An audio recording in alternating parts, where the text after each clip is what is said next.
అందరికీ నమస్తే. 30 డేస్ ఛాలెంజ్లో ఈరోజు 5th డే. మీలో మొదలైనటువంటి మార్పులని మీరు గమనిస్తున్నారు కదా. ఇక ఈరోజు విషయానికి వస్తే, మన యొక్క విలువ పూర్తిగా మన మీదనే ఆధారపడి ఉంటుంది అన్న విషయం మనకు తెలుసు. అంటే మన యొక్క వ్యక్తిత్వమే మనకి విలువను తీసుకొచ్చి పెడుతుంది. మన వ్యక్తిత్వం వల్లనే మన విజయాలను అందుకుంటాము. మన క్రమశిక్షణ, మన మనస్తత్వము, మన ప్రవర్తన, ఇవన్నీ కూడా మన పట్ల మనకు ఉన్నటువంటి ఫోకస్, ఇవన్నీ కూడా మన విజయానికి కారణము అన్న విషయం అందరికీ మనకు తెలుసు. ఓకే, అయితే ఒక్కొక్కసారి మన పట్ల మనం ఎలా ఉన్నాము అనేది పక్కన పెట్టేస్తే, ఇతరుల పట్ల మనం ఎలా ప్రవర్తిస్తున్నాము అనే విషయము మనల్ని, మన యొక్క విలువని పెంచడము లేదా తగ్గించడం అనేది చేస్తుంది. చాలామందికి ఇతరుల పట్ల ఉండే విధానంలో చాలా వరకు విజేతలు కూడా కొన్ని మిస్టేక్స్ చేస్తుంటారేమో అని నాకు అనిపించింది కొంతమందిని చూసిన తర్వాత. అంటే ఎన్ని ఆస్తులున్నా, ఎంత స్థాయిలో ఉన్నా, అంటే ఆస్తులు అంతస్తులు వ్యక్తిత్వానికి కొలమానం కాదు, వ్యక్తిత్వాన్ని మించింది ఏమీ లేదు అసలుకి, దీని తర్వాతనే ఏదైనా సరే అన్న విషయం చాలా సందర్భాల్లో ప్రూవ్ అవుతూనే ఉంటుంది. అయితే మనం ఇతరుల పట్ల ప్రవర్తించే తీరు అనేది మనకి తెలియకుండానే మన విలువను ప్రభావితం చేస్తుంది. ఎదుటి వాళ్ళ పట్ల మనం కొంతమంది ఎలా ఉంటారంటే, ఇతరులని తక్కువ చేద్దాము, ఇతరుల విలువను తీసేద్దాము అని ప్రవర్తిస్తూ వాళ్ళకి తెలియకుండా వాళ్ళ విలువ వాళ్ళు తీసేసుకుంటుంటారు. ఇక్కడ ముఖ్యంగా ఈ వీడియోలో మనం ఇతరుల పట్ల చేయకూడనటువంటి కొన్ని తప్పుల గురించి తెలుసుకుందాం. ఎంతసేపు మన పట్ల మనం చేయకూడని తప్పుల గురించి మాట్లాడుకుంటున్నాం, కానీ మరి ఇతరుల పట్ల నువ్వు ఎలా ఉంటున్నావు అనేది కూడా చాలా ఇంపార్టెంట్. ఇక్కడ అదే ఇంపార్టెంట్. ఎందుకంటే మన వల్ల ఇతరులకి మంచి జరగకపోయినా పర్వాలేదు, మనం ఇతరులకు సహాయం చేయకపోయినా పర్వాలేదు, అది పెద్ద ఇష్యూ కాదు. నీ దగ్గర ఉంటే చేస్తావు, లేకపోతే లేదు. కానీ నీ వల్ల ఇతరులకు ఇబ్బంది కలగకుండా ఉండాలి, మొట్టమొదటి పాయింట్. రెండోది, నీ వల్ల నువ్వు ఇతరులకి ఏదో చేద్దాము అనుకొని లాస్ట్కి నీకు నువ్వు నష్టం చేసుకుంటే అంతకు మించినటువంటి ఫూలిష్మెంట్ ఇంకొకటి లేదు. అవునా కదా? కాబట్టి ఇక్కడ మనం ఇతరుల పట్ల మనం ఎలా ఉండాలి అనే విషయాన్ని గురించి కాసేపు మాట్లాడుకుందాం. మన జీవితం ఎలా ఉండాలో మన చేతుల్లోనే ఉంటుంది. కానీ ఒక్కొక్కసారి ఇతరుల పట్ల మనం చేసే తప్పులు కూడా మన జీవితాన్ని దెబ్బతీస్తాయి, మనల్ని దెబ్బతీస్తాయి, మన వ్యక్తిత్వాన్ని దెబ్బతీసే ప్రమాదం కూడా ఉంది. కాబట్టి ఇక ఆలస్యం చేయకుండా వాటి గురించి మాట్లాడుకుందాం. మొట్టమొదట మనం ఇతరుల పట్ల చేయకూడనటువంటి తప్పుల్లో ప్రధాన వరుసలో నిలబడేది ఏంటిదో తెలుసా? ఇతరుల గురించి ఇతరుల దగ్గర మాట్లాడటం. ఎస్, ఏ విషయమైనా సరే ఒక సామెత కూడా ఉంది, తప్పును చెవిలో చెప్పాలి, మెప్పుని 10 మందికి వినపడేలా చెప్పాలి అని. చాలామంది చేసే మిస్టేక్ ఏంటి అంటే, ఇది మనిషి యొక్క చాలా మందిలో కనిపించేటువంటి బలహీనతనాలో ఏదనాలో తెలీదు. ఏంది అంటే, తమని తాము గొప్ప అనిపించుకోవడానికి ఇతరులను తక్కువ చేస్తుంటారు, లేదా ఇతరులను తక్కువ చేయడం ద్వారా తమని తాము గొప్ప అని నిరూపించుకుంటారు. ఎస్, మీరు పనిచేసే ప్లేసెస్లో కావచ్చు, మీ కుటుంబంలో కావచ్చు, మీ సర్కిల్లో కావచ్చు, డిస్కషన్స్ని మీరు అబ్జర్వ్ చేస్తూ ఉండండి. ఇతరుల గురించి మాట్లాడే వాళ్ళే ఎక్కువ ఉంటారు. ఇది ప్రధానమైనటువంటి తప్పు. మనకు తెలీదు. ఒక్కొక్కసారి నిజానికి నీడకి కూడా చాలా తేడా. అసలు నిజానికి నీడకి సంబంధమే ఉండదు. నిజం ఒకటి ఉంటే నీడ మరోలాగా కనిపించేటువంటి సందర్భాలు ఎక్కువ ఉంటాయి కదా. కాబట్టి మనం చూసిందల్లా నిజం కాకపోవచ్చు, మనం విన్నదల్లా నిజం కాకపోవచ్చు, అక్కడ జరిగేది వేరే కావచ్చు.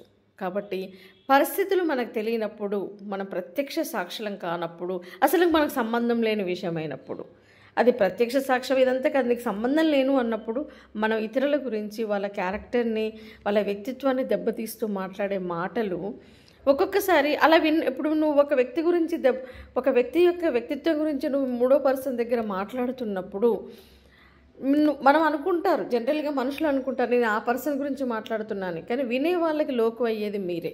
ఈ పాయింట్ గుర్తుపెట్టుకోండి.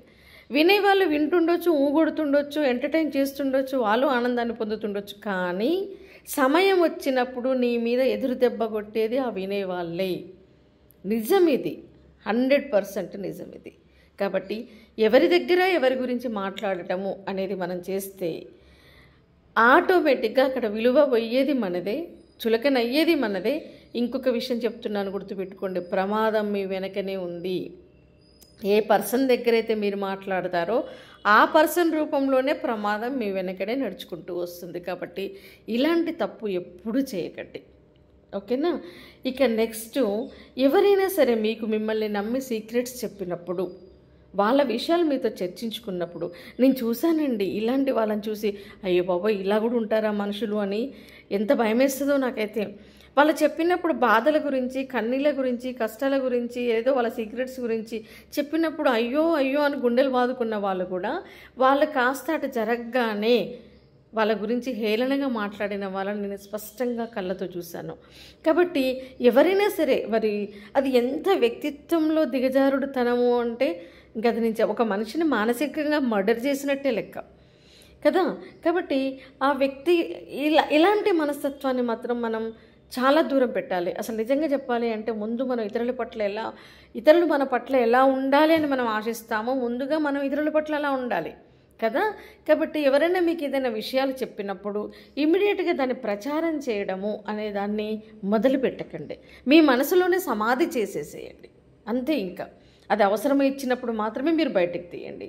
కాబట్టి ఇతరులు చెప్పినటువంటి విషయాల గురించి ఇంకొక పర్సన్ దగ్గర మాట్లాడడం కూడా అతిపెద్ద తప్పు. నిజంగా అది క్షమించరాని తప్పు నిజంగా చెప్పాలి అంటే.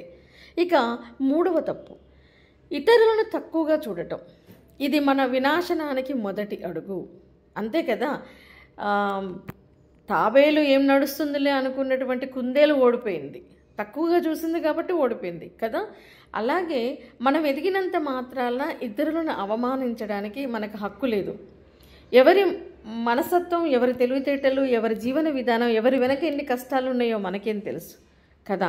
కాబట్టి నువ్వేదో సాధించావు అని ఇతరులు సాధించలేదని వాళ్ళని తక్కువ చేయడానికి లేదు, ఇతరులకి మన విజయానికి సంబంధం లేదు. ఏదైనా సరే ఇతరుల గురించి తక్కువ చేసి మాట్లాడడము అనేది ఆటోమేటిక్గా మనల్ని తక్కువ చేస్తుంది. అది మనం చిన్నపోతాం, మన విలువను కోల్పోతాం. కాబట్టి ఎవరి విషయంలో అయినా సరే వాళ్ళని తక్కువ చేసి మాట్లాడడం అనేది అతిపెద్ద తప్పు. ఇవాళ నీకున్న స్టేటసు, డబ్బు, పదవి ఇవన్నీ నీ యొక్క వ్యక్తిత్వంతో వచ్చినవి అయినప్పటికీ కూడా ఎల్లకాలం ఉంటాయి అన్న గ్యారంటీ లేదు. ఒకరోజు బళ్ళైనవి ఇంకొక రోజు ఓడలు అవుతాయి అంటారు, ఓడలైనవి బళ్ళైనవి అంటారు కదా. కాబట్టి ఎవరికో నీకంటే తక్కువ ఉన్నంత మాత్రాన వాళ్ళని తక్కువ చూడడానికి లేదు, వాళ్ళకి గెలవనంత మాత్రాన తక్కువ చూడడానికి లేదు, వాళ్ళ సహాయం అడిగినంత మాత్రాన తక్కువ చూడటానికి లేదు. కొంతమంది సహాయం అడిగినప్పుడు వాళ్ళకి సహాయం చేయకపోగా వాళ్ళ వెనక మాట్లాడతారు. నిజం, ఇదంతా మనుషుల్లో ఉన్నటువంటి అతిపెద్ద మూర్ఖత్వం అని నాకు అనిపిస్తుంది. ఒక వ్యక్తి మన దగ్గరికి వచ్చి సహాయం అడిగారు అంటే ఎంత మనసును చంపుకొని అడుగుతారు ఒక్కసారి ఆలోచించండి.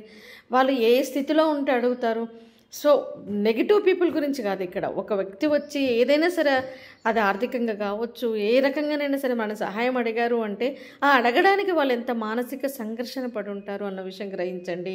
కాబట్టి మన సహాయం చేయకపోయినా పర్వాలేదు, పలానా వాళ్ళు వచ్చి నా దగ్గర ఇలా అడిగారు అన్న ప్రచారాలు మాత్రం చేయకూడదు. సో ఈరోజు ఎవరైనా సరే నేను ముందు చిన్న చూపుగా ఉండొచ్చు, కానీ రేపు వాళ్ళే నీ ముందు ఎదిగి నిలబడుతుండొచ్చు. ఎవరికి ఏది శాశ్వతం కాదు. కాబట్టి ఈ ప్రపంచంలో ఎవరు పుట్టిన వెంటనే గొప్పవాళ్ళు కాలేరు. ఎవరికైనా ఎదిగే ఛాన్స్ ఉంది, ఎవరికైనా సమస్యలు వస్తాయి, ఎవరికైనా ఎదుటి వాళ్ళ సహాయాన్ని అడిగే అవసరం ఏర్పడుతుంది. కాబట్టి మనం ఇతరులని మన దగ్గర చేయి చాచారు అని అవమానించకూడదు, ఇతరులు ఎదగలేదు అని అవమానించకూడదు, ఇతరులకు ఉన్నటువంటి ఆర్థిక వనరుల గురించి మాట్లాడకూడదు. ఎవరికి ఉండేది వాళ్ళకు ఉంటుంది, ఎంత చెట్టుకి అంత గాలి అంటారు కదా. కాబట్టి ఇతరులను తక్కువ చేసి చూడటం వలన అక్కడ ఇండైరెక్ట్గా నువ్వు వాళ్ళని తక్కువ చేస్తున్నట్టు కాదు, నువ్వు తక్కువ అవుతున్నట్టుగా లెక్క. మనిషి ఎదిగిన వాళ్ళు చూడండి, ఎవరితోటైనా బాగా కలిసిపోతారు, అందరితో మంచిగా ఉంటారు. Simplicity is mother of beauty అంటారు. ఎదిగిన కొద్దీ ఒదుగుతూ ఉంటారు. ఆ వ్యక్తిత్వం మీది కావాలి. అంతేకాని ఎవరో ఏదో ముఖ్యంగా చాలా చీప్ మనుషులు ఉంటారు కొంతమంది. హెల్ప్ అడిగారని వాళ్ళ గురించి నీచంగా మాట్లాడడం, వాళ్ళకి ఏం లేదని వెక్కిరించడం, వాళ్ళు ఇంకేం సంపాదించలేదని వాళ్ళ సంపాదన గురించి మాట్లాడుకోవడం. ఎవరి జీవితం గురించి మీకెందుకు? ఎవరి జీవితంలోకి మనం తొంగి చూడాల్సినటువంటి అవసరం లేదు.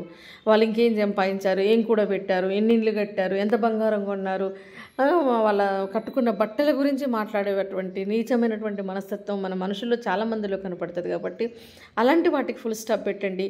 ఎవరన్నా మీ ముందు అలా మాట్లాడుతున్నా కూడా దాన్ని ఖండించండి. ఖండించండి. ఇవాళ ఏదైనా సరే, ఏ విషయంలో అయినా సరే ఇతరుల యొక్క విలువని మనం పోగొట్టే విధంగా మనం మాట్లాడకూడదు. అదేవిధంగా ఇంకొక క్యారెక్టర్ ఏంటి అంటే, ఎవరైనా మీ ముందు గెలుస్తుండొచ్చు, మీకంటే ముందు, మీకంటే ఎక్కువ సంపాదిస్తుండొచ్చు, మీకంటే ఎక్కువ పేరు ప్రతిష్టలు సంపాదిస్తుండొచ్చు. సో వాళ్ళని చూసి అసూయ పడటం అనేది చాలా మందిలో కనపడుతుంది. కొంతమంది ఓర్వలేక ఏం చేస్తారు అంటే వాళ్ళ మీద అభాండాలు వేస్తారు. మనిషి ఎంత విచిత్రమైనటువంటి మనిషి అంటే, మనం గెలిస్తేనేమో నా కాయ కష్టంతో గెలిచాను అనుకుంటాడు, ఎదుటోడు గెలిస్తేనేమో ఎవరినో ముంచాడు కాబట్టి గెలిచాడు. మనం సంపాదిస్తేనేమో నాకు కాయ కష్టం చేసి సంపాదించిన, ఎదురుడు సంపాదిస్తే ఏదో కాలం కలిసి వచ్చి సంపాదించాడు, లేకపోతే అదృష్టం కలిసి వచ్చి సంపాదించాడు అంటాడే కానీ ఎదుటి వాళ్ళ కష్టాన్ని నిజంగా అప్రిషియేట్ చేసే వాళ్ళు చాలా తక్కువ మంది ఉంటారు. కాబట్టి ఎదుటి వాళ్ళని చూసి అసూయ పడే వాళ్ళ ఇలాంటి మాటలు, ఇలాంటి కామెంట్స్ చేస్తారు. కాబట్టి ఎదుటి వాళ్ళని చూసి అసూయ పడకండి. వాళ్ళ కష్టం అది వాళ్ళ పట్టుదల, అది వాళ్ళ ఓర్పుతో వచ్చినటువంటి ఫలితమే వాళ్ళు సాధించిన విజయం. వాళ్ళని చూసి అసూయ పడటం వల్ల నిన్ను నువ్వే తక్కువ చేసుకున్న వాళ్ళు అవుతారు. మిమ్మల్ని మీరు తక్కువ చేసుకున్నట్టు లెక్క. అసూయ పడుతున్నారు అంటే మీరు దిగజారిపోయినట్టు లెక్క. ప్రతి విజయం వెనుక వేలాది త్యాగాలు ఉంటాయి, అనేక ఆర్థిక మానసిక కష్టాలు సంఘర్షణలు ఉంటాయి. అవి నువ్వు చూడలేదు. కాబట్టి ఎదుటి వాళ్ళ విజయాన్ని గేలి చేస్తూ అసూయను వెళ్ళగక్కండి. వాళ్ళు కష్టపడి గెలిచారు, నువ్వు కూడా అదే దిశలో వెళ్ళి ప్రయత్నించి చూడు. అసూయతో కాలం వృధా చేయడం కంటే కష్టపడి వాళ్ళు వెళ్ళిన మార్గాన్ని ఎంచుకొని ఎదిగే ప్రయత్నం చేసి చూడు. మనిషి ఎదుటి వాళ్ళకి కష్టాలు వస్తేనేమో తప్పులు చేశారు కాబట్టి కష్టాలు వచ్చాయి, తనకి కష్టాలు వస్తేనేమో మంచి వాళ్ళకే కష్టాలు వస్తాయి అనుకున్నటువంటి మనుషులు ఈ విషయంలో మనస్తత్వాన్ని మార్చుకోవాలి. కష్టం ఎవరిదైనా కష్టమే, త్యాగం ఎవరిదైనా త్యాగమే. ఆ విషయాన్ని గ్రహించాలి. ఎవరైనా మీ ముందు గెలిస్తే, విజయం సాధిస్తే వాళ్ళని మనస్ఫూర్తిగా ప్రశంసించండి, వాళ్ళని అప్రిషియేట్ చేయండి. మేము కూడా విజయాన్ని అందుకోబోతాము అన్నంత పాజిటివ్ దృక్పథంతో వాళ్ళని ఫాలో అవ్వండి. తప్పులేదు అందులో. ఎప్పుడైనా సరే గుర్తుపెట్టుకోండి, మీ విజయాన్ని ఎవ్వరూ ఆపలేరు. నువ్వు కష్టపడితే, నువ్వు సరైన మార్గంలో వెళ్తే నీ విజయాన్ని ఎవ్వరూ ఆపలేరు. కానీ నీ అసూయ, నీ ఈర్ష్యలు, నీ ఓర్వలేనితనం ఉన్నాయి చూసారా, నీ అహంకారం ఉన్నాయి చూసారా, అవి నిన్ను ఓడించడానికి ఉంటాయి. కాబట్టి వాటన్నిటినీ వదిలిపెట్టాలి. ముఖ్యంగా ఎదుటి వాళ్ళ విషయంలో వాళ్ళని చూసి ఓర్వలేక ఈర్ష్యా ద్వేషాలతోటి, దాన్ని ఏమంటారు, కడుపు మంటతో అంటారు చూసారా, వీటితోటి ఎదుటి వాళ్ళ మీద అభాండాలు వేసేవాళ్ళు, ఎదుటి వాళ్ళ మీద లేనిపోనివి పుట్టించి చెప్పేవాళ్ళు, రూమర్స్ క్రియేట్ చేసేవాళ్ళు మీ చుట్టూ చాలామంది కనపడుతుంటారు. గుర్తుపెట్టుకోండి, పని లేక చేసేటటువంటి ఒక కామెంట్, దాన్ని టైంపాస్గా చేసేటువంటి కొన్ని కామెంట్స్, నీ యొక్క ఈర్ష్య, అసూయ, ద్వేషాలని సంతృప్తిపరచడానికి చేసేటువంటి కొన్ని కామెంట్స్ వల్ల ఎదుటి వాళ్ళ జీవితాలు అల్లకల్లోలమయ్యి ఎందరో జీవితాల్లో అలజడులు లేచి కొన్ని జీవితాలు నాశనమైనవే ఉంటాయి. కొంతమంది వ్యక్తిత్వాన్ని గురించి నీచంగా మాట్లాడతారు. అది వాళ్ళ కుటుంబ సభ్యులకు తెలిసి వాళ్ళ జీవితాలు ఎంతమంది అల్లకల్లోలమైపోయాయో. కాబట్టి నోటికి కాస్త కంట్రోల్లో పెట్టుకొని ఇతరుల పట్ల మాట్లాడేటప్పుడు చాలా జాగ్రత్తగా ఉండడం అనేది ప్రతి మనిషికి అవసరమే. అంతేకాదు, ఇతరులకు నువ్వేదైనా సరే మాట ఇచ్చేటప్పుడు ఆ మాటను నిలబెట్టుకునే ప్రయత్నం చేయండి. ఏం చేసినా కూడా నిజాయితీగా ఉండాలి. ఇతరులు మనల్ని నమ్మేలా మన మాట తీరు, మన పనితీరు ఉండాలి. ఎవరైనా సరే మన మీద ఆధారపడి మన దగ్గరకు వచ్చినప్పుడు, మన వల్ల అవుతుంది అనుకున్నప్పుడు మాట ఇవ్వాలి, లేకపోతే మాట ఇవ్వకూడదు. ఇచ్చాము అంటే నిలబెట్టుకునే ప్రయత్నం చేయాలి. ఈ విధంగా కొన్ని తప్పుల్ని మనం ఎదుటి వాళ్ళ విషయంలో ఎలా ఉండాలి అనేది ముఖ్యంగా సమాజంలో మన యొక్క విలువను పెంచుతుంది. నమ్మకాన్ని గెలుచుకోవాలి. తర్వాత అనవసరంగా వాళ్ళ మీద ఎలాంటి కామెంట్స్ చేయకుండా, ఎలాంటి రూమర్స్ క్రియేట్ చేయకుండా ఉండాలి. అసూయ, ఈర్ష్య, ద్వేషాలను మనలో ఉత్పత్తి కాకుండా చూసుకోవాలి. అసలు ఆ నెగిటివ్ పదాలకే మన జీవితంలో ఛాన్స్ అనేది ఇవ్వకూడదు అన్నట్టు. సో ఈ విధంగా మన వ్యక్తిత్వాన్ని మన పట్ల కాదు, ప్రతి మనిషిని మనం గౌరవించాలి. వయసును బట్టి ఖచ్చితంగా నీకంటే చిన్నవాళ్ళు, నీకంటే పెద్దవాళ్ళు ఎవరైనా సరే మనం గౌరవించడం నేర్చుకోవాలి. ఎవరినైనా సరే మంచిగా గౌరవాత్మకంగా సంబోధించాలి. స్థాయిని బట్టి విలువ ఇవ్వడం అనే దాన్ని తగ్గించండి. మనిషిగా విలువ ఇవ్వడం నేర్చుకోండి. నిన్ను గౌరవించాలని ఆశించే ముందు నువ్వు కూడా ఇతరులను గౌరవించాలి అన్న విషయాన్ని గుర్తుపెట్టుకోవాలి. ఒక చిన్న మొక్కని చూడండి, ఇవాళ చిన్నగా ఉన్నటువంటి మొక్క రేపు మహావృక్షం అవుతుంది. ఇవాళ చిన్నవాళ్ళని మీకు అనిపించిన వాళ్ళే రేపు పెద్దవాళ్ళు కావచ్చు, ఎంతో గొప్ప స్థాయికి ఎదుగుతుండొచ్చు. మనసు విస్తృతంగా ఉంచుకోవాలి, అంతనే మనసు విశాలంగా ఉంచుకోవాలి.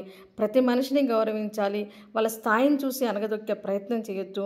ఎవరైనా సరే చిన్న స్థాయిలో ఉన్నా కూడా వాళ్ళ యొక్క ప్రయాణాన్ని అర్థం చేసుకోవాలి.